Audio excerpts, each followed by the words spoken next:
अस्सलाम वालेकुम। तो कैसे हैं आप लोग? मेरा नाम है सैम सारी और आप देख रहे हैं कोड सही हो। तो आज की इस वीडियो में हम देखेंगे CSS बॉक्स मॉडल, जो कि हमारे ट्यूटोरियल चल रहे थे। ट्यूटोरियल 20 की आज मैं वीडियो बना रहा हूँ बहुत टाइम के बाद वेब डेवलपमेंट के लिए। तो आज की इस वीडियो में CSS बॉक्स मॉडल के बारे में पढ़ेंगे। तो सबसे पहले थोड़ा ये लेंथी टॉपिक है और ये थ्योरी बेस्ड कॉन्सेप्ट है, इस वजह से थोड़ा टाइम लगेगा उसे समझने में भी। सबसे पहले अगर मैं यहाँ पे आऊँ और CSS बॉक्स मॉडल ओपन करूँ तो ये आपको कुछ समझना होगा कि ये सब क्या है। ये कंटेंट है, कंटेंट के बाद पैडिंग है, फिर इसके बाद बॉर्डर होता है, फिर मार्जिन आती है। कंटेंट क्या होता है? कंटेंट वो है जो हम पैराग्राफ, हेडिंग या इमेजेस की सूरत में जो हम लगाते हैं, जो कि टैग्स के जरिए लगता है, वो कंटेंट होता है। अब उसके ऊपर पैडिंग देना, जो हम पैडिंग देते हैं वो सिंपली पैडिंग जो कहते हैं, एक पैडिंग कहलाती है। फिर इसके बाद बॉर्डर आता है, फिर मार्जिन आती है। ये सब चीज़ें हम बनाएंगे। सबसे पहले हम यहाँ पे सबलाइम कोड पे आए थे। मैं यहाँ से कोड लिखता हूँ, यहाँ पे नाम दे देता हूँ CSS बॉक्स मॉडल का। Control S to save. यहाँ पे आते हैं, मैं सबसे पहले H2 की एडिंग डाल के यहाँ पे भी एक लिख लेता हूँ CSS बॉक्स मॉडल।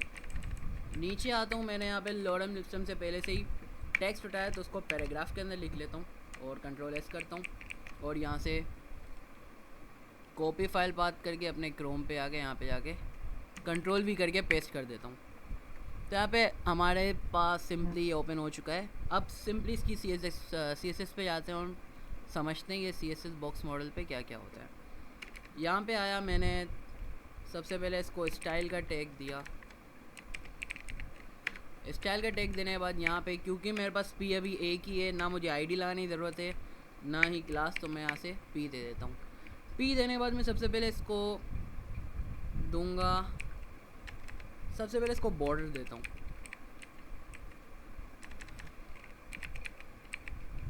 बॉर्डर दिया, एंटर किया। यहाँ पे मैं लिखता हूँ 2 पिक्सल सॉलिड रेड। अब मैं इसको 2 पिक्सल सॉलिड रेड दे देता हूँ। यहाँ पे आता हूँ तो यहाँ पे बॉर्डर आ गया एक बना हुआ 2 पिक्सल सॉलिड रेड का। अब ये जो बॉर्डर जो मैंने बनाया है, ये बॉर्डर यहाँ पे, अब इसके बॉर्डर के अंदर की जितनी भी चीज़ है ना, वो पैडिंग कहलाती है, और बॉर्डर के बाद जितनी भी चीज़ होगी ना, वो मार्जिन कहलाएगी। कैसे होगी आपको बताता हूँ। अगर मैं अभी इसको पैडिंग दे दूँ, पैडिंग दी, पैडिंग में अगर दे दूँ उसको, कितनी दूंगा, 10 पिक्सल। 10 पिक्सल शायद ज़्यादा हो जाएगी, लेकिन देखता हूँ। पैडिंग में इसको 10 पिक्सल दे देता हूँ।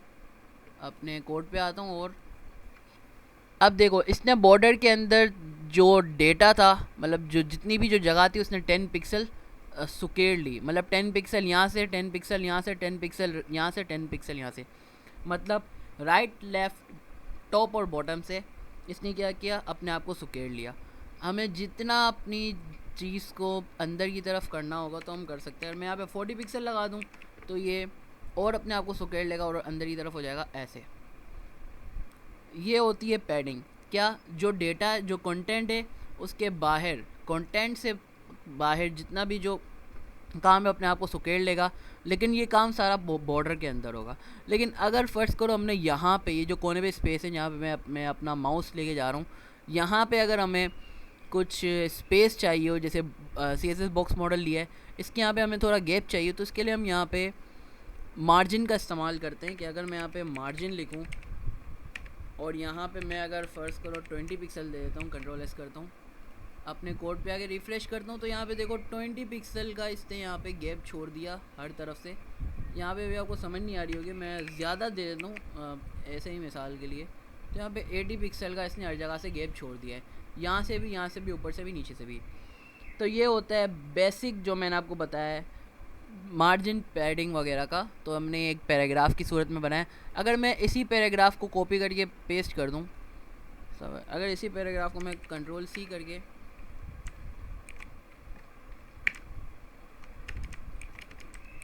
कंट्रोल S करता हूँ, तो यहाँ पे हमारे सामने हर जगह पे ऐसे ही 3 बॉक्सेस बने हुए नज़र आ जाएंगे, जिनके बीच में 80 पिक्सल का गैप, यहाँ से भी 80 पिक्सल का गैप, और हर जगह से 80 पिक्सल का, मतलब चारों तरफ से 80 पिक्सल का गैप नज़र आ रहा है।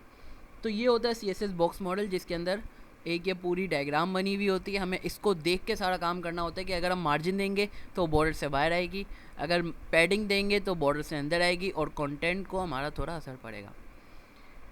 ये होती है चीज़ें। इससे पहले मैं आपको एक यूनिवर्सल टैग के बारे में बता दूं कि यूनिवर्सल टैग क्या होता है। वो टैग जिसके अंदर सारी चीज़ें इस्तेमाल होती हैं, मतलब जो यूनिवर्सल टैग होता है उसके अंदर हम हमारी जितनी भी जो स्टाइलिंग होगी जो हम करेंगे वो हर किसी में इस्तेमाल होगी। H2 के अंदर भी इस्तेमाल होगी, पैराग्राफ के अंदर भी इस्तेमाल होगी, मतलब वो डिफ़ॉल्ट आप समझ लो कि अगर आपको कोई डिफ़ॉल्ट रखनी है स्टाइलिंग तो आप रख सकते हो। तो इसके अंदर हम डिफ़ॉल्ट जो रखते हैं वो अमूमन मार्जिन 0 रखते हैं, पैडिंग भी हम रखते हैं 0, और हम रखते हैं बॉर्डर साइजिंग बॉर्डर बॉक्स। यहाँ मैं बॉर्डर साइजिंग देखता हूँ, नहीं है अभी तक।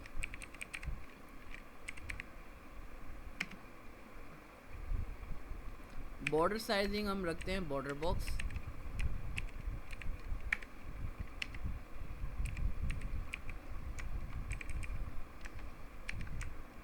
बॉर्डर साइजिंग हम बॉर्डर बॉक्स रखते हैं, box sizing box sizing border box, तभी मैं कह रहा हूँ क्या इशू आ रहा है। बॉक्स साइजिंग बॉर्डर बॉक्स, ये कुछ डिफ़ॉल्ट जो हमारे पास टैग्स होते हैं वो बताते हैं।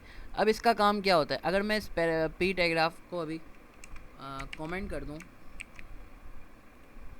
और अपने इस पे आता हूँ, तो ये देखो ये बिल्कुल ज़ीरो से स्टार्ट हुआ है और ये बिल्कुल अजीब सा लग रहा है। लेकिन जब हमने ये यूनिवर्सल टैग नहीं लिखा था तब आपको देखना था कि अब मैं इसको कमेंट कर रहा हूँ, अब देखना कि ये जो डिफ़ॉल्ट जो होता है, डिफ़ॉल्ट में जो HTML है वो या CSS है वो क्या करता है, डिफ़ॉल्ट में कुछ बॉर्डर भी देता है, अपना कुछ पैडिंग भी देता है और कुछ मार्जिन भी देता है। तो अगर हम इन सब को ज़ीरो कर दें, ऐसे अगर मैं इसको कमेंट अनकमेंट करूँ, ज़ीरो कर दे, तो हमारे सामने ये शो हो जाता है कि अभी जो हम जो भी करेंगे खुद से करेंगे, मतलब जितनी पैडिंग वगैरह करेंगे वो बिल्कुल इनिशियल वे से होगी, ज़ीरो से होगी, वरना वो इनिशियल वे से नहीं होती, वो डिफ़ॉल्ट से होती है जो कि HTML हमें प्रोवाइड करता है। अब यहाँ से हमने सारी बॉर्डर बॉक्स वगैरह दे दी। अब ये जो पैडिंग और मार्जिन वगैरह है इसके कुछ शॉर्टकट्स भी होते हैं। मतलब ये तो हो गया, अगर हम फ़र्ज़ करो हमने सिर्फ पैडिंग मार्जिन लेफ़्ट से देनी है या फिर लेफ़्ट और राइट से देनी है, या फिर लेफ़्ट राइट की सेम देनी है और बॉटम टॉप की सेम देनी है। तो इसके लिए क्या, हम सबसे पहले टॉप बॉटम की बता देंगे कि 20 पिक्सल टॉप बॉटम की और 30 पिक्सल हमारे पास आ गई लेफ़्ट राइट की। समझ लो 20 पिक्सल जो है टॉप बॉटम और 30 पिक्सल लेफ़्ट राइट। सबसे पहले टॉप बॉटम आएगी फिर लेफ़्ट राइट आएगी, ऐसे ही करते हैं। तो यहाँ पे टॉप बॉटम की और लेफ़्ट राइट की, ये लेफ़्ट राइट की 30 पिक्सल आ गई और टॉप बॉटम की 20 पिक्सल आ गई। ऐसे ही मार्जिन के साथ भी अगर हमने मार्जिन को देनी है तो यहाँ पे 30 पिक्सल टॉप बॉटम और 40 पिक्सल लेफ़्ट राइट। पहले टॉप बॉटम आएगी फिर लेफ़्ट राइट आएगी। ये चीज़ आपको याद करने की ज़रूरत है क्योंकि ये याद करने के लिए बहुत अच्छी होती है। ये चीज़ें आपको याद करने की ज़रूरत है क्योंकि ये ज़रूरी होती है। सबसे पहले टॉप बॉटम फिर राइट लेफ़्ट, ये बात याद रख लो, बहुत काम की चीज़ है। और एक और भी चीज़ होती है, अगर हमने हर किसी की, ये तो हमने किया कि टॉप बॉटम की अगर सेम रखनी है और राइट लेफ़्ट की अगर सेम रखनी है तो हम ये कर सकते हैं। लेकिन अगर फ़र्ज़ करो हमने सबकी अलग रखनी है तो उसका क्या, मैं यहाँ पे लिखता हूँ 20 पिक्सल 40 पिक्सल और 30 पिक्सल। ये मैंने लिखा, यहाँ पे मैं इसको 10 पिक्सल कर देता हूँ। तो पैडिंग जो है वो अलग अलग अभी शो होगी, यहाँ से अलग हो रही है, यहाँ से 20 पिक्सल, यहाँ से 10 पिक्सल, ऊपर से भी अलग अलग। तो इसका मैं बता दूँ, जो 20 पिक्सल सबसे शो करता है वो टॉप को करता है, इसके बाद 10 पिक्सल राइट को, जो हमारे पास राइट होती है, फिर इसके बाद करता है बॉटम को और 40 पिक्सल, और फिर 30 पिक्सल करता है लेफ़्ट को। Top right bottom left, TRBL होता है, टॉप राइट बॉटम लेफ़्ट का। हमें ये सब याद करने की ज़रूरत है पैडिंग मार्जिन के अंदर, क्योंकि ये थ्योरी बेस है और ये याद होना चाहिए। क्योंकि जब अगर कोई आपको कोड देगा अपना, या फिर आप खुद अपना कोड बनाओगे उसके अंदर पैडिंग मार्जिन अगर अलग अलग दोगे तो ऐसे आप कर सकते हो, आपका टाइम बच जाएगा। वरना और भी चीज़ होती है जो कि हम ऐसे कर सकते हैं, मार्जिन लेफ़्ट मार्जिन टॉप, जिसमें हमें ज़ाहिर बात है बहुत टाइम लगेगा। मार्जिन लेफ़्ट अगर हमने 20 पिक्सल दे दी तो ये अलग हो जाएगी, फिर नीचे आएंगे मार्जिन टॉप देंगे वो अलग हो जाएगी। तो इससे भी हम कर सकते हैं, लेकिन इससे क्या है, कोड लंबा भी हो जाएगा और बड़ा भी हो जाएगा। तो ये शॉर्टकट की हम इससे सारा काम कर सकते हैं। अभी बात करते हैं बॉर्डर की, क्योंकि बॉर्डर को हमने इतना डिफ़ाइन नहीं किया, सिर्फ बॉर्डर के अंदर हमने सॉलिड लिखा, रेड लिखा और बस बात ख़त्म। इसके अंदर एक और भी चीज़ होती है जिसको हम कहते हैं बॉर्डर रेडियस। अगर मैं यहाँ पे बॉर्डर रेडियस लिख के 20 पिक्सल ज़्यादा हो जाएगा, मैं 10 पिक्सल कर देता हूँ, कंट्रोल एस करता हूँ, यहाँ पे आते हैं तो क्या हो गया, अच्छा हमने पैडिंग जो दी हुई है और मार्जिन भी हमने ऐसी कर दी है, तो मैं मार्जिन को ठीक कर देता हूँ 40 पिक्सल, और बॉर्डर रेडियस यहाँ पे हमने सेमीकोलन नहीं लगाया, ठीक है।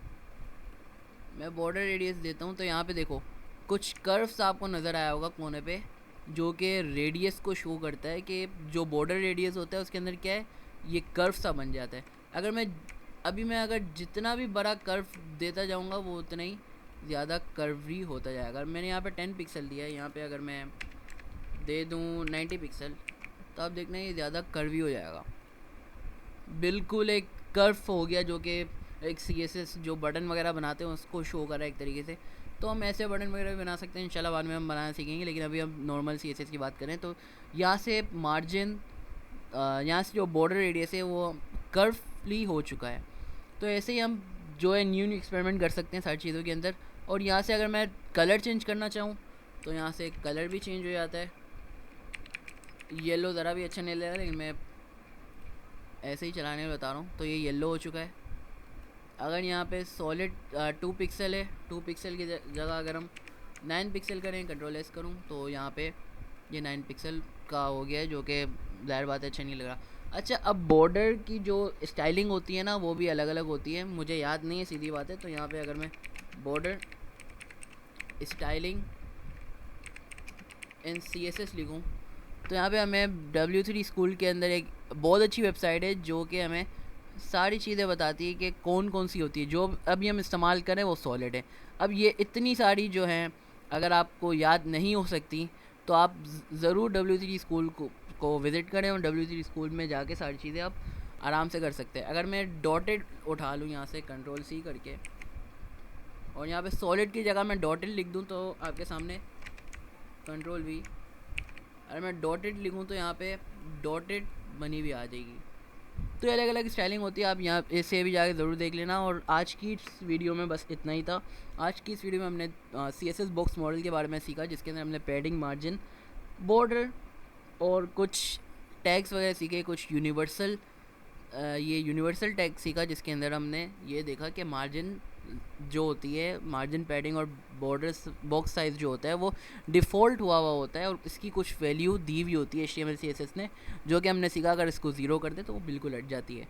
और हर वेबसाइट बनाने से पहले हम ये ज़रूर करेंगे, याद रख लेना, हमेशा यूनिवर्सल के अंदर ये करते हैं। और हमें जो भी फ़ॉन्ट फैमिली देनी हो हम वो फ़ॉन्ट फैमिली भी दे देते हैं। अगर मैं यहाँ पे फ़ॉन्ट फैमिली दे दूँ, फ़ॉन्ट फैमिली दे दूँ या सेंस सेरिफ दे देता हूँ, सेंस सेरिफ दे देता हूँ, यहाँ पे आऊँगा तो इसकी फ़ॉन्ट फैमिली सेंस सेरिफ हो चुकी है। अब देखो जब मैंने ये किया था तो कोड ही हट गया हुआ।